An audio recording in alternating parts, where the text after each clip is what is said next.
Halo semuanya, selamat datang lagi di sesi penelusuran kita. Nah, hari ini kita bakal nyelam ke topik yang jujur aja seru banget. Kita bakal jalan-jalan ibarat detektif forensik ke masa lalu. Tepatnya ke era kerajaan Mataram kuno, sekitar abad ke-8 sampai ke-10 Masehi. Kita bakal bongkar rahasia arsitektur Candi Perwara batu demi batunya. Udah siap? Yuk, kita mulai. Oke, sebelum kita melangkah lebih jauh, kalian mungkin mikir, apa sih sebenarnya Candi Perwara itu? Sederhananya, perwara itu artinya pengiring. Jadi ini tuh semacam candi-candi yang dibangun khusus buat nemenin atau mengawal candi utamanya. Dan yang bikin merinding, para dalang di balik bangunan ini, yaitu arsitek dari kaum Brahmana yang disebut Silpin, mereka itu nggak asal numpuk batu loh. Mereka ngerancang setiap inci candi ini pakai panduan suci kuno yang namanya Vastu Shastra. Jadi ini benar-benar perpaduan antara aturan baku dari India sama kearifan lokal Jawa yang jenius banget. Para Shilpin ini juga taat banget sama konsep filosofis. Susunan fisik candi-candi ini sebenarnya adalah miniatur dari kosmos alam semesta. Coba deh bayangin bangunan candi yang dibagi jadi 3 bagian vertikal, atau yang biasa disebut Triyangga dalam Hindu dan Triloka dalam Buddha. Kaki candi itu melambangkan Burloka, alias alam manusia yang masih penuh hawa nafsu. Naik sedikit ke tubuh candi, kita masuk Buarloka. Ini alam transisi. Terus mentok di bagian atap, itu Swarloka, perlambang alam para dewa.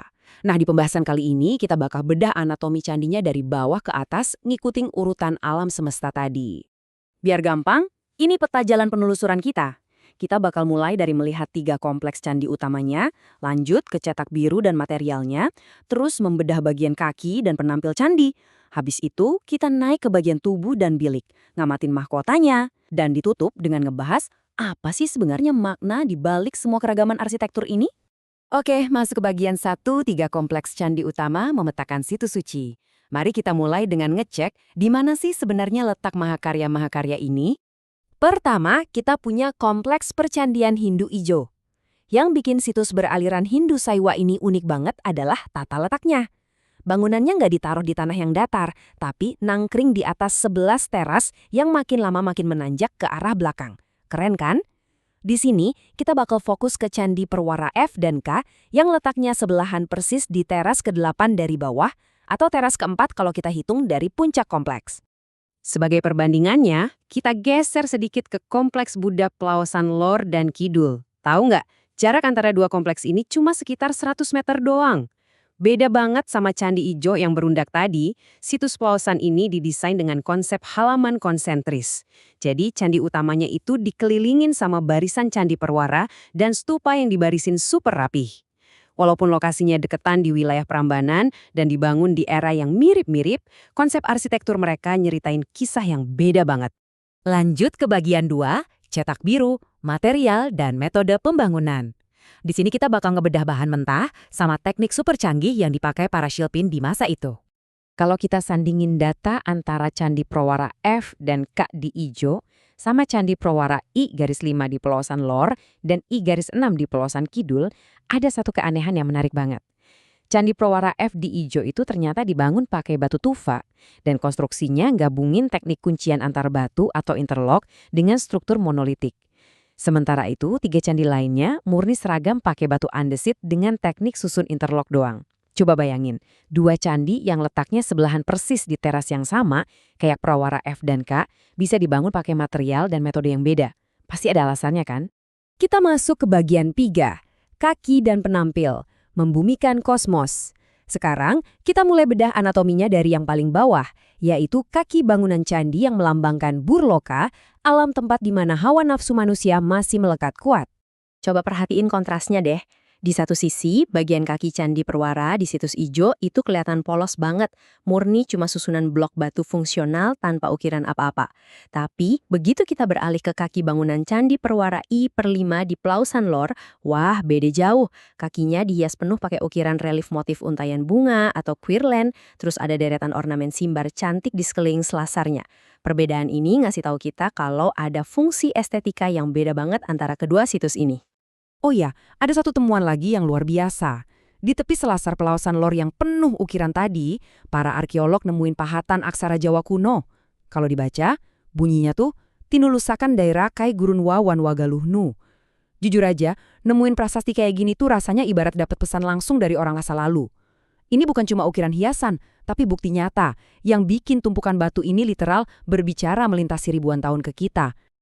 Terus, ada juga pergeseran gaya bangunan yang cukup krusial di sini. Hampir semua candi yang kita bahas, kayak Perwara F, K, dan I6, itu punya ruang penampil atau antarala. Ini semacam lorong yang agak maju di bagian depan, tempat peziarah lewat sebelum masuk ke bilik utama. Tapi anehnya, Candi Perwara I5 di Pelausan Lor sama sekali nggak punya penampil ini. Keputusan para arsitek buat ngilangin lorong transisi ini pastinya ngerubah banget gimana perasaan dan pengalaman spiritual seseorang pas mau mendekati ruang suci di dalamnya.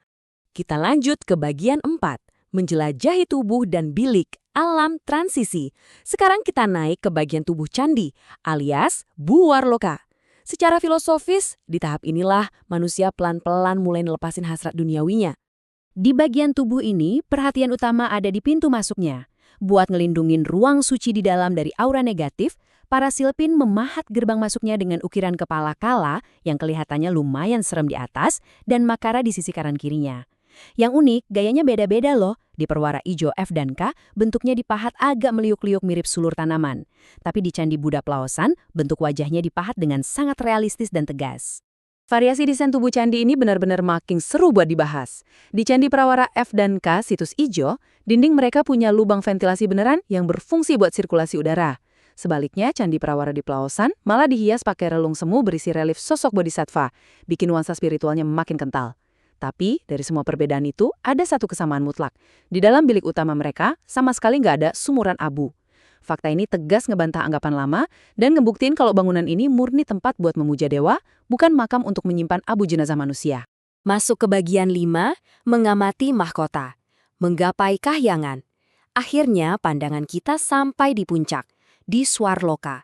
Alam para dewa ini digambarin secara megah lewat atap candinya. Coba bayangin deh, keahlian tingkat tinggi yang dibutuhin buat ngebentuk batu-batu sekeras itu jadi kemiringan atap yang landai dan seelegan ini. Terus di setiap ujungnya dipasang ornamen makara yang detail banget, seakan-akan lagi ngawasin lingkungan sekitar dari atas. Ini tuh perpaduan yang sangat pas banget antara rekayasa teknik sipil beban berat dengan keindahan seni religius. Secara umum, semua atap Candi Perwara ini nurut pada satu standar desain yang sama. Semuanya dibikin 3 tingkat, dipasangi dekorasi simbar, dan puncaknya ada susunan batu mahkota yang disebut ratna. Tapi tunggu dulu, Candi Perwara F ternyata nyimpen satu kejutan lagi. Dari luar sih atapnya kelihatan biasa aja, tapi di bagian dalamnya, candi ini punya struktur atap internal yang disusun berundak ke dalam. Benar-benar mahakarya rekayasa rahasia yang cuma bisa ketahuan kalau kita ngelihat ke atas dari dalam bilik utamanya. Nah, kita sampai di bagian 6, makna keberagaman arsitektur. Kita udah ngebedah anatomi candinya dari fondasi paling bawah sampai ke mahkota paling atas. Pertanyaannya sekarang, apa sih arti dari semua tumpukan perbedaan arsitektur yang udah kita bahas ini? Jawabannya sebenarnya bisa kita rasakan dari sisa-sisa kemegahan candi-candi ini. Perbedaan detail arsitektur tadi, mulai dari pilihan material tufa atau andesit, keputusan pakai lorong penampil atau enggak, sampai dinding berventilasi yang disandingin sama relung relief bodhisattva, yang semuanya dibangun berdekatan di situs Hindu dan Buddha, itu bawa pesan yang luar biasa kuat. Ini adalah cerminan dari seberapa kayanya keragaman intelektual para arsitek waktu itu, dan betapa dinamis serta harmonisnya kehidupan beragama masyarakat Mataram kuno yang bisa hidup berdampingan. Yang akhirnya bawa kita ke satu pemikiran penutup ini, coba kita renungin sejenak.